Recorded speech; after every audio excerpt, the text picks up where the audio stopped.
예, 반갑습니다. 오늘은 실수 없이 방송이 잘 나가고 있는지 모르겠네요. 예, 자, 우리 같이 한번 기도하고 성경 공부를 시작하려고 합니다. 전능하신 아버지 하나님 감사합니다. 하나님께서 우리에게 이렇게 귀한 도구를 주셔서 이 유튜브를 통해서 함께 성경을 공부하고 또 성경을 읽을 수 있는 마음을 우리에게 허락하여 주심을 감사합니다. 오늘도 이 시간 성령께서 친히 우리의 교사가 되어 주셔서 하나님의 말씀을 더 밝히 알게 하시고 아는 것으로 만족하는 것이 아니라 하나님 말씀을 실천할 수 있는 믿음의 사람 다 될 수 있도록 함께하여 주옵소서. 주님께서 이 시간도 우리와 함께해 주실 줄 믿사옵고 예수님의 이름으로 간절히 기도합니다. 아멘. 네, 비가 밖에 좀 오고 집은 굉장히 좀 무덥죠. 무덥고 저는 오늘 특별히 성경 공부한다고 에어컨을 틀어줬습니다. 아내가 에어컨을 틀고 하라고 해서 아주 좋은 환경 속에서 지금 하고 있습니다. 자, 오늘은 우리가 그 출애굽기에 대해서 좀 같이 나누고자 합니다.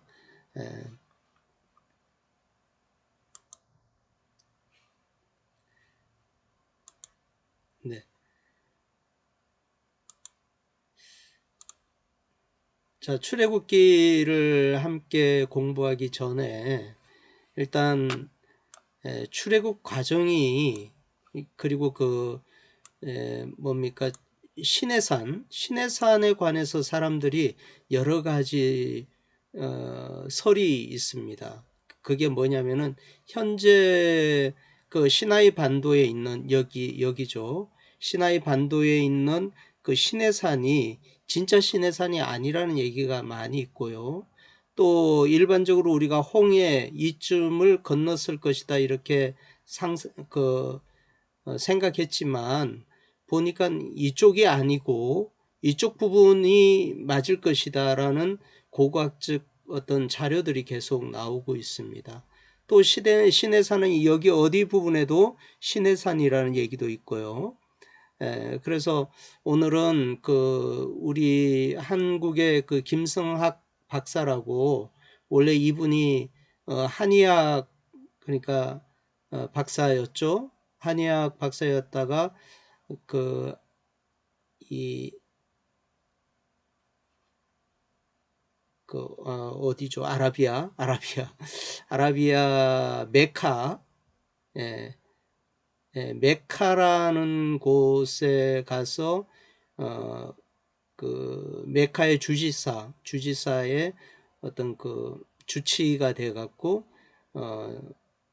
어떤 그 활동을 그러니까 그 신해산이 어딘가를 파악할 수 있는 그런 활동을 하기 시작했고요.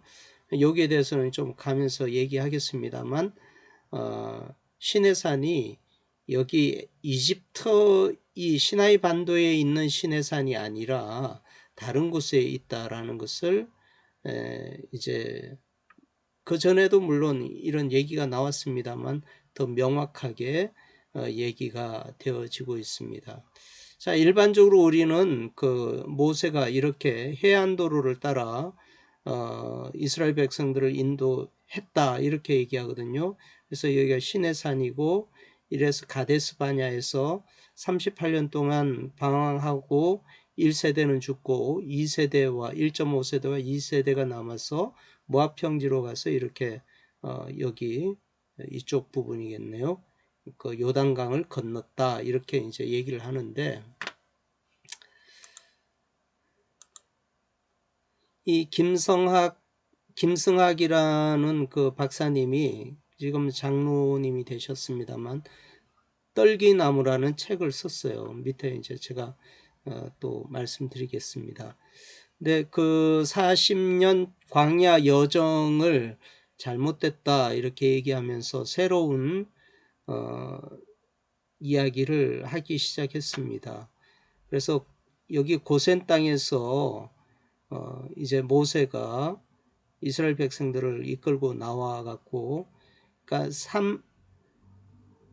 3일 밤낮으로 걷게 되죠. 3일 밤낮으로 이렇게 쭉 걸어서 오게 됩니다. 와서는 여기 이 지점에 와갖고 여기를 건너게 되는데, 이 부분을 건너게 됩니다. 홍해가 이렇게 건넌 것이 아니라 이분이 주장하는 것은 이렇게 건넜다고 해요. 건너서 여기 보면은 산이 보이죠? 이 산, 여기가 바로 신의 산이라고 합니다. 그 미디안 지역이죠. 여기는 미디안 지역이고, 또 여기는 사실 이집트 지역입니다.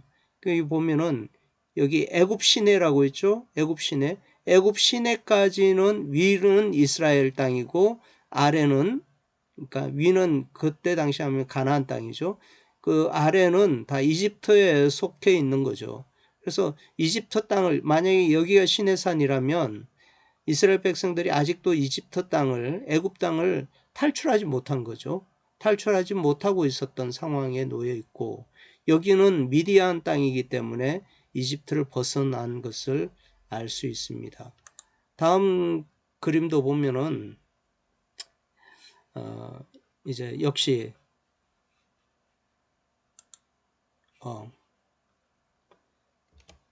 역시 이렇게 와서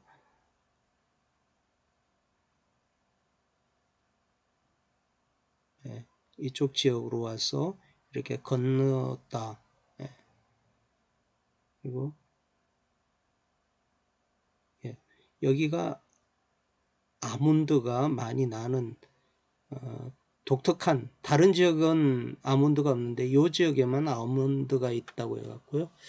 그리고 그 아론의 지팡이가 그 살구꽃이 폈다 뭐 그렇게 얘기를 했잖아요. 사실은 아몬드 꽃이랍니다. 그래서 아몬드 지팡이를 갖게 된 이 아론의 이야기도 여기와 이제 적합하게 되고요.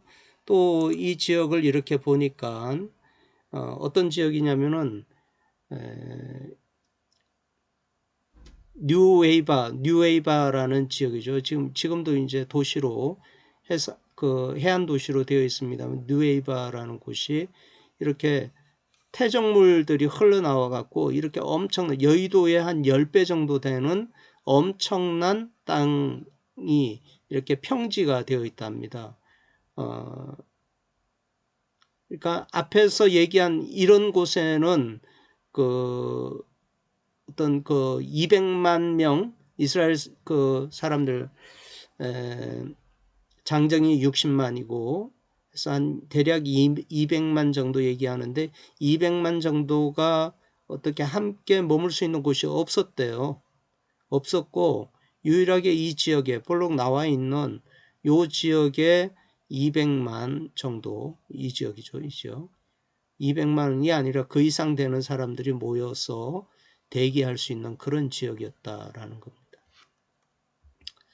자, 이렇게 넓은 지역이 있는데요. 또 넓은 지역이면서 다른 지역은 수심이 굉장히 높아요. 수십 킬로 정도 된다면, 여기 이 지역은 한 120m 정도 되는 것으로 얘기를 하고 있습니다. 그래서 120m는 어떻게 갈라졌느냐, 여기서 이제 또 갈라졌다라는 의미보다도 계속 동풍이 불어서 이 물을 말렸다 이렇게 얘기가 되지 않습니까? 출애굽기를 읽어보면 동풍이 불어갖고 그 동풍이 불어올 때 뭐와 함께 불어왔느냐, 결국 모래와 함께 불어왔다는 거예요. 그래서 여기 부분에 계속 동풍이 불어와서 모래로 가득 채워졌고 이 길이 열리게 되었다, 그렇게 얘기를 하는 것을 들었습니다. 그리고 이 지역에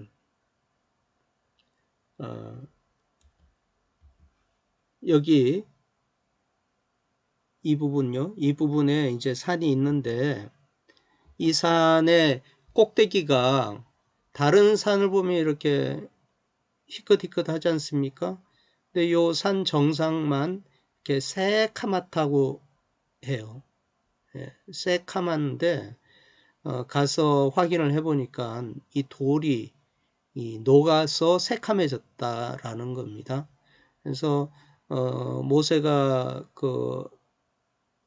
이곳에 갈 때 여호와의 불이 이곳을 다 불로 이렇게 내려줬고 그리고 이것이 녹았다는 거죠. 녹아. 예, 그래서 직접 돌을 가지고 깨보니 겉표면은 녹았는데 그 속은 하얀 그 돌이었다고 합니다. 예, 그래서 여러분이 혹시 의문이 생기면 김성학 박사의 유튜브 내용이 있습니다. 그걸 한번 들어보시면 도움이 많이 될 것 같고요. 여기에 또 이제 호렙산이 이렇게 같이 있다라는 거죠. 뉴에이바 거기에서 이런 유적을 발견하게 됩니다. 발견하고 이 모세가 물을 가른 곳이라는 어떻게 일정하게 물을 갈라서 미디안 땅으로 행진했는 모습이 자세하게 여기에 그림 글자로 이렇게 기록되어졌다라는 그런 유물까지 나오고 있고요. 또 한 120m, 160m 정도 되는 그 아래 산호초와 함께 있는 그런 부분들을 보니까 이런 어떤 구조물들을 보게 되는데 이 구조물을 보니까 결국 이 바퀴가 이렇게 잘려져서 바퀴가 이렇게 가라앉아 갖고 이게 이집트의 병마죠. 전차들이 있고 이렇게 부러진 것도 보니까 이렇게 바퀴 모양으로 이렇게 되어 있더라. 바퀴도 이렇게 해서 다른 곳에는 이런 유적이 없는데 이상하게도 거기만 그렇게 유적이 딱 남아있다 이렇게 얘기하면서 이 모세가 이곳을 건넜다 이렇게 이제 얘기를 하는 겁니다. 그 외에 여러 가지 고고학적 증거들이 많이 있고요. 현재 미디안 땅에 있는 시내산은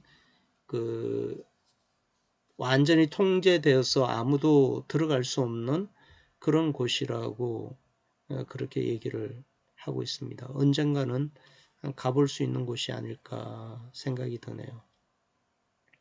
자, 그러니까 하나님의 임재가 있었고 모세가 율법을 받기 위해서 두 돌판을 가지고 내려왔던 곳도 미디안 땅의 시내산이었지 시나이 땅의 어떤 시내산은 아니었다라는 거죠. 우리가 좀 이제 성경을 또 자세히 읽어보면 왜 이 미디안 땅의 시내산이 맞는지를 우리가 또 알 수 있을 것 같아요. 많은 사람들이 지금 시내산이라고 간 시나이 반도에 간 사람들의 이야기가 여러 가지 좀 맞지 않는 성경과 맞지 않는 부분들이 많이 있다. 그런 얘기를 하는 경향이 좀 있습니다. 자,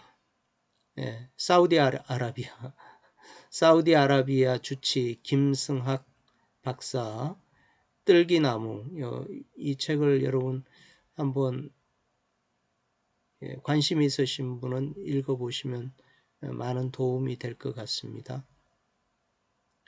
사우디아라비아. 자, 이제 우리가 출애굽기 이야기를 좀 해보겠습니다.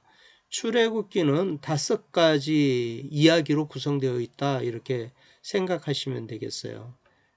그 첫째는 뭐냐? 첫째는 하나님의 사람 준비. 그 다음에 두 번째는 하나님의 자기 계시에 관한 이야기. 또 유월절 탈출, 시내산 언약, 성막 건축 이렇게 이제 5가지로 크게 나눠 볼 수가 있고요. 그래서 하나님의 사람 준비라는 게 뭐냐? 하나님은 사람이 준비되어야 일하신다 이런 얘기입니다. 물론 하나님이 사람이 없으면 또 다른 걸로 하실 수 있죠. 하나님은 전능하신 하나님이니까. 그렇지만 하나님은 하나님이 하실 일과 사람이 해야 할 일을 분명하게 구분하고 계시는 것 같아요. 그래서 일할 사람이 준비되지 않으면 일이 안 된다는 거죠. 하나님이 막 몽둥이를 들고 사람을 다그쳐서 일을 하시는 그런 하나님이 아니라 하나님은 인격적인 하나님이라고 했지 않습니까? 그래서 우리를 사용하실 때도 우리가 그만큼 준비될 때까지 기다리시고 또 도와주시고 준비시켜서 일하신다는 거죠. 그래서 하나님의 사람을 준비시킨다라는 겁니다. 그러니까 모세와 같은 사람이 준비되기까지 얼마나 많은 시간이 걸렸습니까? 40년 왕궁 생활 또 40년 광야 생활 이 80년간 준비된 그 모세가 이스라엘 하나님께 사용되어지는 것을 보게 되는데요. 물론 뭐 연도수가 중요한 건 아니겠죠. 얼마나 하나님 앞에 헌신된 준비된 사람이 있는가. 준비될 때 하나님은 사용하신다. 자, 네, 앞에서도 얘기했습니다만 하나님이 하시는 일과 사람이 해야 할 일이 반드시 있다라는 거 우리가 좀 생각해 볼 필요가 있겠습니다. 자, 두 번째로는 하나님의 자기 계시죠. 하나님의 자기 계시. 여러분 그 바로 왕의 집과 애굽에 내렸던 10가지 재앙은 무엇을 의미할까요?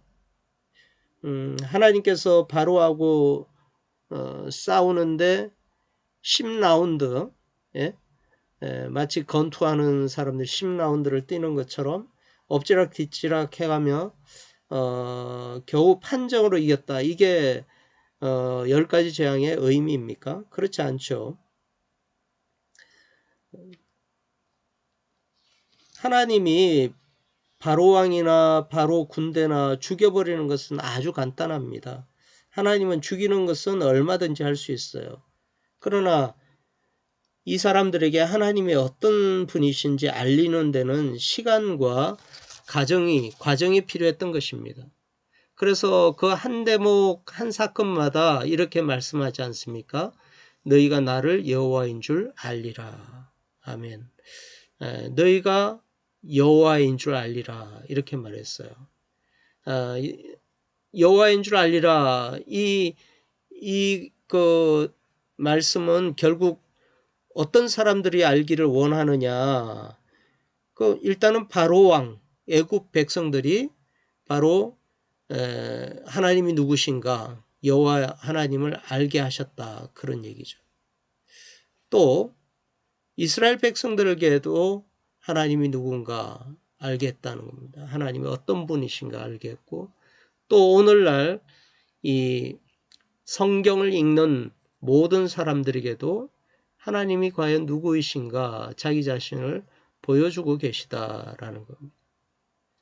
우리가 출애굽기를 읽으면서 먼저 하나님이 사람을 준비하신다 뿐만 아니라 자기가 누구이신가를 계시해 준단 말이죠. 그래서 우리가 성경을 읽을 때 나도 하나님 앞에 준비된 사람이 되어야 하고 또 하나님은 누구이신가를 우리가 분명히 알아야 한다. 그 정도의 어떤 맥락을 잡고 우리가 성경을 읽어야 할 것 같아요. 세 번째로는 6월절 탈출입니다. 참 준비되는 게 오랜 시간이 걸리지만 사실 막상 탈출은 6월절 정월 14일 하룻밤에 이루어지는 사건 아니었습니까? 여러분 올림픽도 참 오랜 동안 4년 동안 준비했다가 막상 대회는 한 달도 채 안 되죠. 안 걸려서 한 2주 정도 걸려서 끝나지 않습니까? 언제나 준비가 오래 걸리는 거죠. 결국 유월절의 중요한 내용은 뭐였습니까? 양의 피로 문설주를 바르고 기다렸던 것이 이스라엘 백성들이 할 수 있는 전부였어요. 그런 의미에서 구원은 지난주도 우리가 얘기했습니다만 구원은 행위에서 이루어지는 것이냐, 우리의 행위죠. 우리의 행위, 또 우리의 어떤 노력, 그것으로는 절대로 될 일이 아니라는 것입니다. 구원을 이루신 분은 피를 바른 것을 보고 용서하신, 지나쳐 주신, 패스오버한 하나님의 은혜라는 것입니다. 결국. 그래서 역시 이 출애굽 사건도 하나님의 은혜, 이스라엘 사람들이 구원받은 것은 자기들의 어떤 노력의 결과가 아니라 하나님의 은혜였다라는 것을 생각하게 되고요. 자, 이 출애굽 사건, 유월절 사건 속에는 애굽의 모든 장자들의 죽음과 바로 이어서 애굽 탈출을 하게 됩니다. 그래서 하나님의 자기 계시와 함께 이어서 유월절을 과정을 통해서 하나님의 백성들이 애굽을 탈출하게 되더라. 자, 네 번째로는 시내산 언약입니다. 시내산 언약. 시내산에서 맺은 언약을 성경은 어떤 성경이라고 했습니까? 레위기라고 했죠. 레위기. 레위기라는 언약을 체결해서 레위기라는 언약을 체결했는데 그 레위기의 이제 내용이 뭐냐? 결국은 이제 이 시내산 언약에서 받은 내용들을 계명, 율례, 규례 이렇게 세 가지로 이렇게 나눠 본다면 계명은 그들의 개인적인 삶을 얘기하고 있어요. 삶. 하나님과의 관계, 또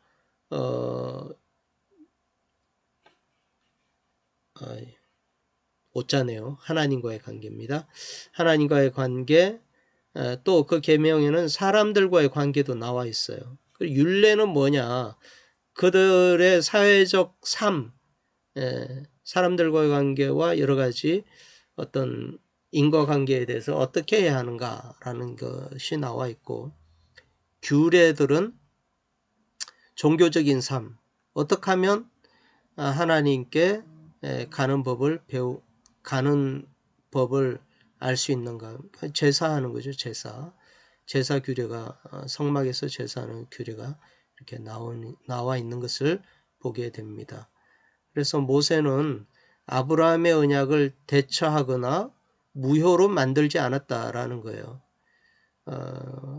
아브라함의 시대는 아브라함의 언약이 있고 모세 시대는 모세 언약이 있다. 이게 아니라 아브라함의 언약을 근거해 갖고 점점점 모세의 언약을 통해서 완성되어 가는, 보충되었다 이렇게 얘기하죠. 완성되어 하는 것을 보게 되고요. 또 이 언약은 결국 예수 그리스도를 통해서 완전하게 이루어져 가는 것을 우리가 보게 되는 것입니다. 자, 시내산 언약이었고,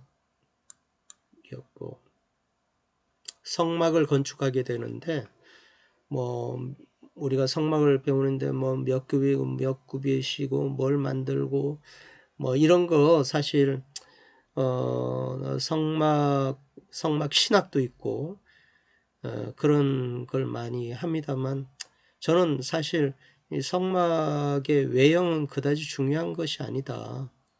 그렇지만 우리가 예수 믿는 사람으로서 구약시대 성막의 규격이 어느 정도 되는가 정도는 알아야 할 것 같아요.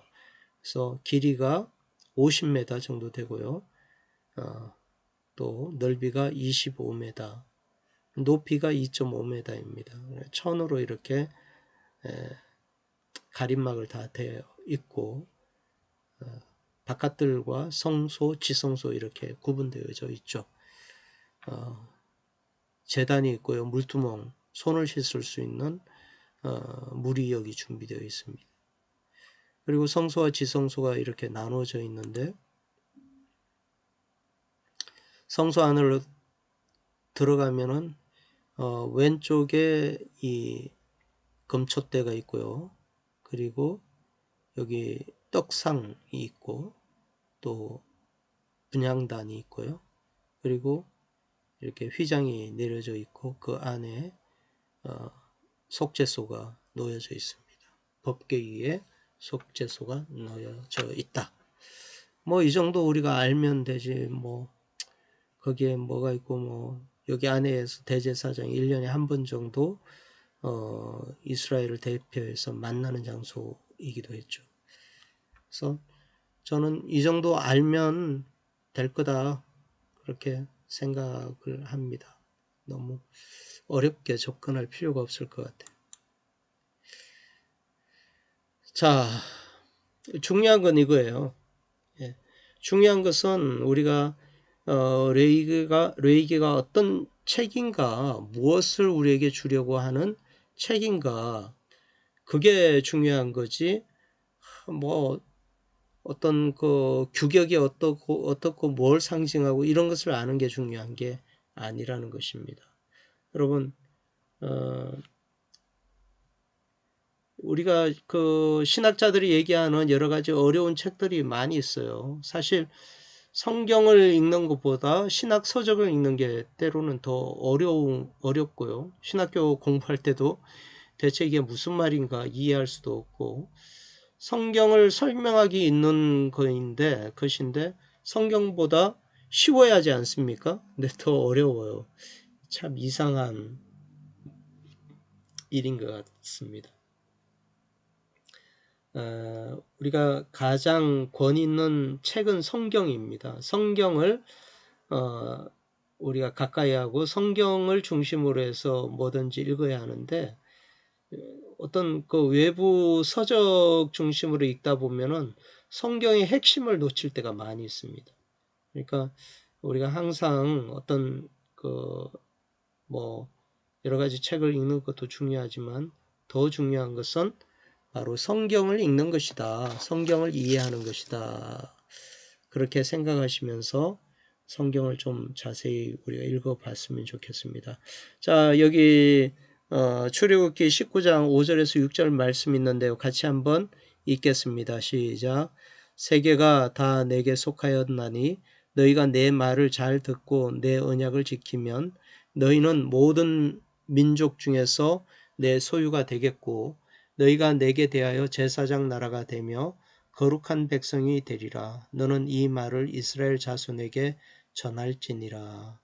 아멘. 이 말씀을 우리가 이해하지 못하면요, 출애굽기를 읽을 수가 없습니다. 이 말씀이 19장 5절에서 6절 말씀이 출애굽기의 핵심이다 이렇게 말씀드릴 수가 있고, 또 이 말씀이야말로 구약 성경 전체의 축이 되는 것이다.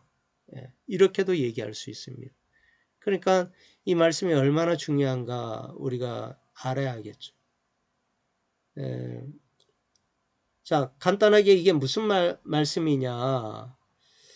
첫 번째는 세계가 다 하나님께 속하였다라는 거죠. 왜 그렇습니까? 하나님이 창조하셨으니까 그렇죠. 그런데 문제가 뭡니까? 본래 세계가 다 하나님 것인데 문제는 뭐죠? 안 물어보면 아는데 물어보면 잘 몰라요. 문제가 뭐냐 하면 하나님께서 만든 세상을 관리하라고 사람들에게 맡겼더니, 맡긴 게 맞죠? 맡겼더니 인간들이 어째요? 죄를 짓고 자기 죄값에 마귀에게 세상을 팔아넘겼어요. 물론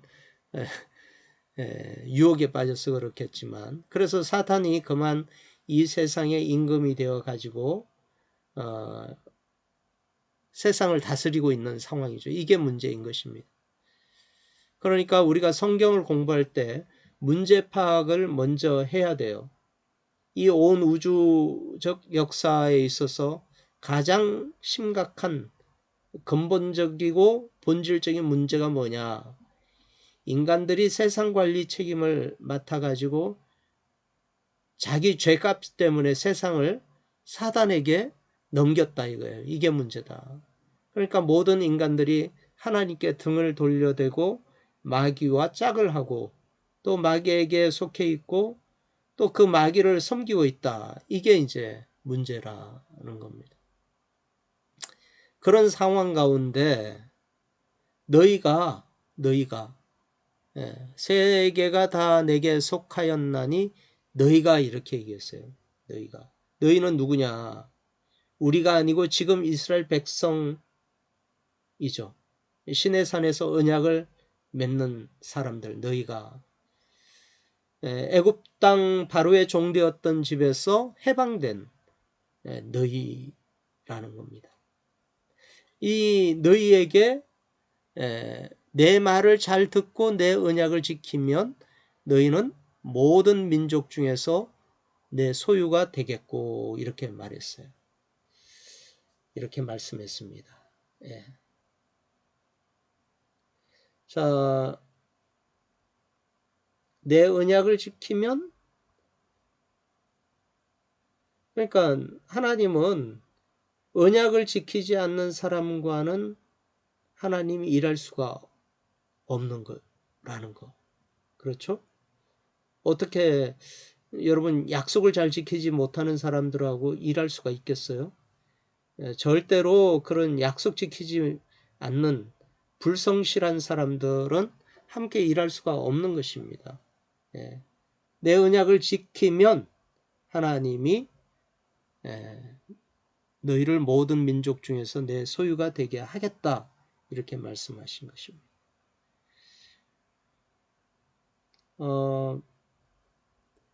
그렇다면 내가 가지고 나는 하나님의 소유인가? 여러분은 하나님의 소유입니까? 맞죠? 여러분 모두는 저를 포함해서 소유입니다. 하나님 앞에 헌신된 모든 사람들은 하나님의 소유예요.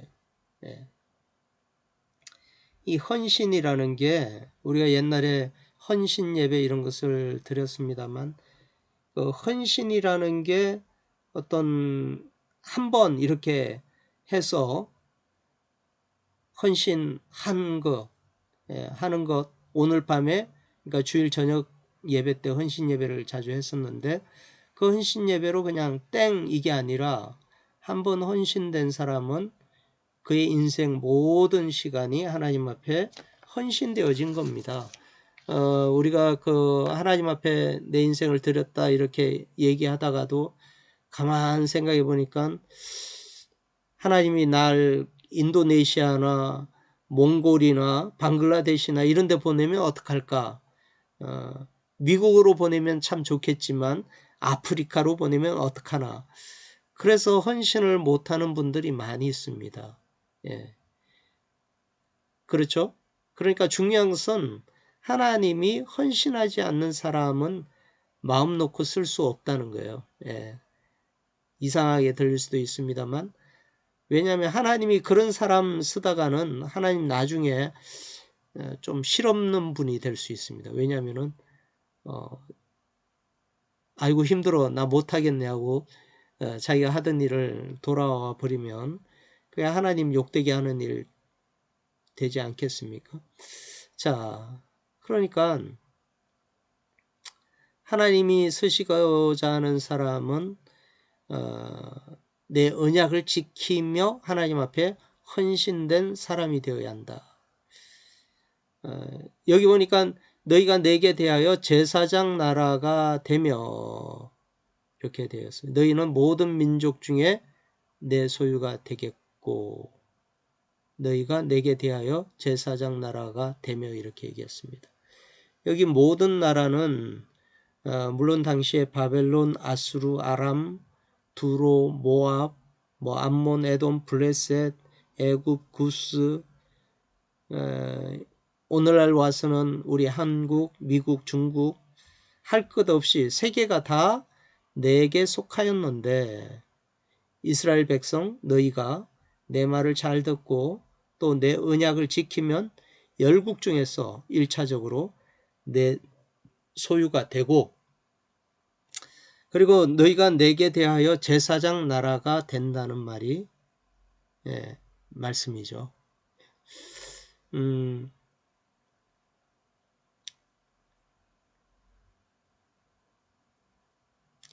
제사장 나라가 되면 하나님이여 바벨론이 비록 범죄하였을지라도 원컨대 사하여 주옵소서. 이게 제사장의 역할 아닙니까? 사람과 하나님 사이의 중간 역할, 중보 역할을 하는 존재가 바로 제사장이거든요. 그러니까 제사장 나라가 된다는 것은 다른 나라와 또 하나님과의 관계 그 사이에서 중재를 해주겠다, 이런 것 아니겠어요? 애굽이 알지 못하고 범죄한 죄를 사하여 주옵소서, 이렇게 기도를 할 수 있다든지. 그러니까 이들을 위해서, 다른 나라들을 위해서 중보하고, 또 이들을 위해서 복을 빌고, 이들에게 진리를 가르치고, 이들에게 모범을 보이는 게 제사장 나라가 해야 할 일이라는 거죠. 맞죠? 적어도 이스라엘 백성 너희들은 그리해 줬으면 좋겠다. 왜? 내가 너희를 애굽 땅 바로의 종되었던 집에서 종된 데서 해방시킨 민족 아니냐. 몇백 년 동안 그 종살이 했던 시간들을 생각해 보면서 너희들이 다른 나라들을 생각해 볼 때 제사장 나라로서 그 중간 역할을 해야 하는 게 마땅하지 않겠느냐. 하나님은 이스라엘 사람들에게, 이스라엘 나라에 그렇게 얘기를 하고 있는 것 같아요. 중간 역할, 다른 나라가 내게 돌아올 수 있도록 중간 역할을 좀 해달라 이거죠. 이것을 위해서 레이기라고 하는 구약 옛 언약을 맺은 겁니다. 그러니까 구약의 축이 뭐냐 하면 바로 출애굽기 19장 5절에서 6절 말씀이에요. 이 말씀을 하시려고 애굽에서 시내산까지 인도하셨던 것입니다. 그리고 이 언약을 받아내려고 시내산 꼭대기에 임재하셨던 거죠. 그들은 산 아래 머물렀고 이 언약을 위해서 모세가 산 아래 또 위로 오르내리면서 중재를 했던 것입니다. 그러니까 구약 공부를 할 때 출애굽기 19장 5절 6절 이 말씀을 우리가 이해하지 못한 채 구약을 공부할 수는 없어요. 이스라엘 백성들을 왜 제사장 나라로 삼으려고 했는가? 그들은 어떨 때 제사장 나라가 될 수 있었는가? 하나님 말씀을 잘 듣고 언약을 지키면 이렇게, 그리고 너의 모든 민족이 내 소유가 되고 제사장 나라가 될 것이다. 이거죠. 근데 유대인들을 자세히 한번 생각해 보세요. 가만 생각해 보면 유대인들이 지금 3400년간 성경을 가지고 있는데, 구약 성경을 아직도 이걸 몰라요. 얼마나 모르느냐. 이방인들이야말로 자기들의 중보 대상이요 또 자기들의 사역의 대상인 줄 알지 못하고, 유대인들은 어느 정도 이방인들에게 생각하냐면요, 하나님은 히브리인의 하나님이고 또 하나님은 아브라함의 조상만 사랑하지 절대로 이방인들은 사랑하지는 않는다. 그러면 이방인은 뭐냐? 이방인은 전부 다 지옥의 땔감용으로 창조했다, 이렇게 말하고 있어요. 이게 얼마나 허망한 무서운 얘기입니까? 그렇게 믿고 있어요. 유대인들이 지금도 그래서 뱀을 죽이는 것은 잘하는 것이고 전갈을 죽이는 것은 썩 잘하는 것이고, 그보다 더 잘하는 것은 이방인들을 많이 죽일수록 하나님은 기뻐하신다, 이렇게 얘기한답니다. 이렇게 생각하는 사람들이 유대인들이요. 그러니까 제사장 자격이 있어요, 없어요? 없어요. 그래서 그들은 제사장 자격에서 밀려나고 신약 시대에 와서 어떤 사람들이 제사장을 하느냐? 결국 오늘날 교회가 왕 같은 제사장이 된 것입니다. 목사가 왕 같은 제사장이 아니라 교회 전체가, 공동체가, 우리 모두가 주님의 왕 같은 제사장이 된 거죠. 그래서 너희가 이제는 거룩한 백성이고 너희가 왕 같은 제사장이라는 겁니다. 유대인이나 헬라인이나 야만인이나 뭐 구스인이나 이 복음 안에서는 차별이 없다라는 거죠. 이제 우리가 옛날 유대인들이 하지 못하던 제사장 나라 사명을 교회가 감당하게 되었다라는 겁니다. 여러분 이런 얘기 들어보셨습니까? 그 제사장이 되었다라는 게 단순히 내가 뭔가 이 성도들이 감투를 쓴 게 아니에요. 하늘나라에 감투를 쓴 게 아니에요. 제사장으로서 해야 할 역할, 사명이 있다라는 것을 우리에게 말해주고 있는 것입니다. 유대인들이 하지 못했던 그 제사장 사명을 우리가 감당해야 할 때가 된 거예요. 교회가. 우리가 구원받았다고 길길이 뛰고 좋아하고 할 게 아니라 세계가 다 내게 속하였나니 너희는 가서 모든 족속으로 제자를 삼아 아버지와 아들과 성령의 이름으로 침례를 주고 내가 너희에게 분부한 모든 것을 가르쳐 지키게 하라. 지켜서 내게 돌아오게 하라. 이게 예수님의 유언이지 않습니까? 지상명령. 그러니까 여기 말씀을 제대로 듣고 제대로 배운 사람들은 이제 가서 제자 삼고 어디로 가야 합니까? 세상으로 가야죠. 교회로 돌아가는 것이 아니라 세상을 향해서 교회 안에서 감투 쓰고 뭐 자기 목소리를 높이는 것이 아니라 세상을 향해서 가야 한다라는 겁니다. 이게 결국 우리 교회의 존재 목적이 되는 것입니다. 단순히 제사장 나라가 된다는 것이 뭔가 큰 직함을 받는 것이 아니라 이 땅에서 교회가 이제 해야 할 것은 하나님과 세상 가운데서 중재 역할을 해야 한다라는 겁니다. 예. 세상을 섬겨야 한다는 거죠. 그런 면에 있어서 오늘날 교회가 참 큰 문제인 것 같습니다.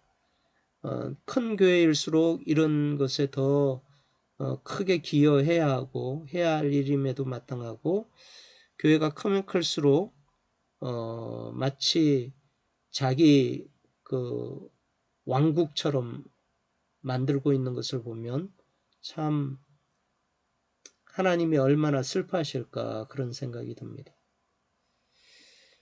예, 우리 교회도 마찬가지죠. 작은 교회이지만 우리 교회의 존재 목적은 결국 제사장 나라입니다. 제사장 나라.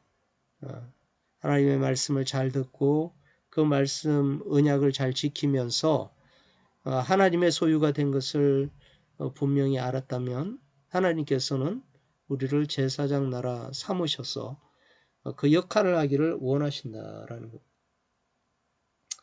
자, 내 소유가 되겠고 너희가 내게 대하여 제사장 나라가 되며 그러면서 어떤 백성이 되라고 말씀합니까? 거룩한 백성이 되리라 이렇게 되어 있어요. 자, 그 거룩한 백성이라는 것을 잘 기억하시기 바랍니다. 자, 한번 따라 해볼까요? 거룩한 백성이 되리라. 다시 거룩한 백성이 되리라. 예, 거룩해야 되죠. 구별되어야 한다는 것입니다. 그러니까 세상 사람들과 똑같이 살면 우리는 제사장의 역할을 못해요. 그렇지 않습니까? 아멘 믿습니다 해서 제사장 나라 거룩한 백성이 되는 게 아닙니다.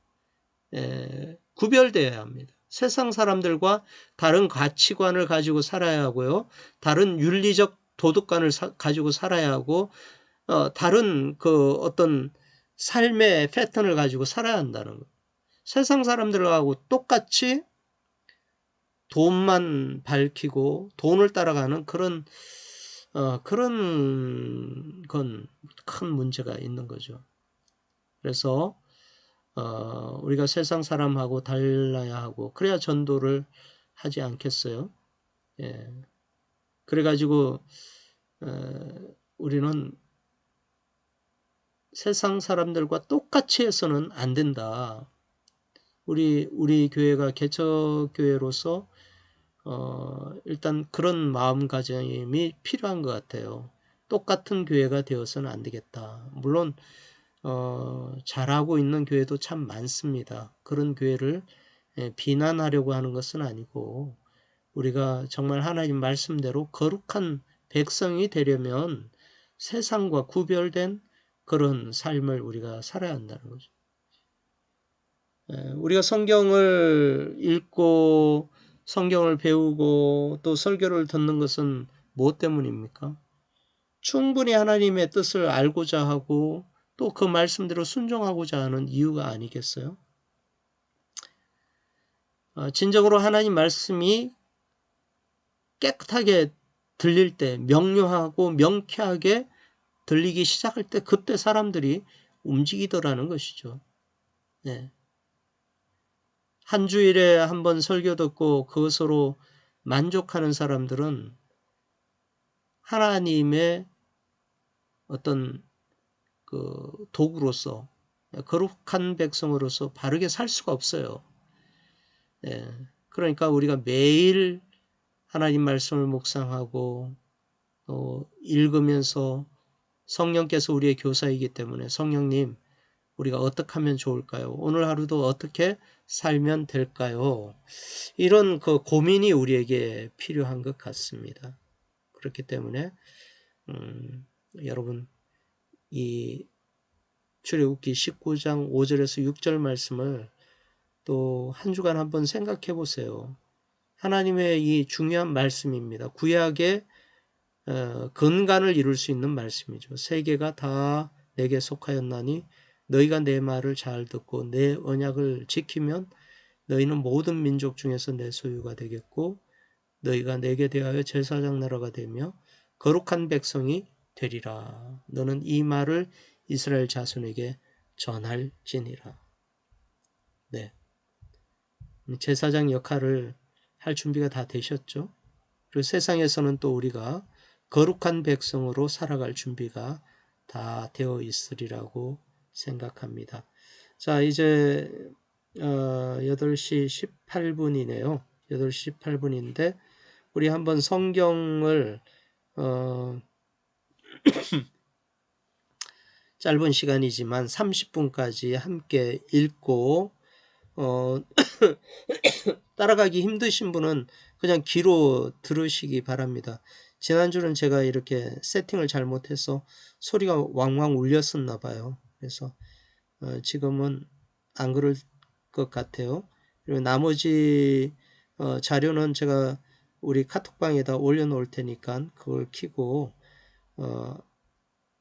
반복해서 한번 들어보시기 바랍니다.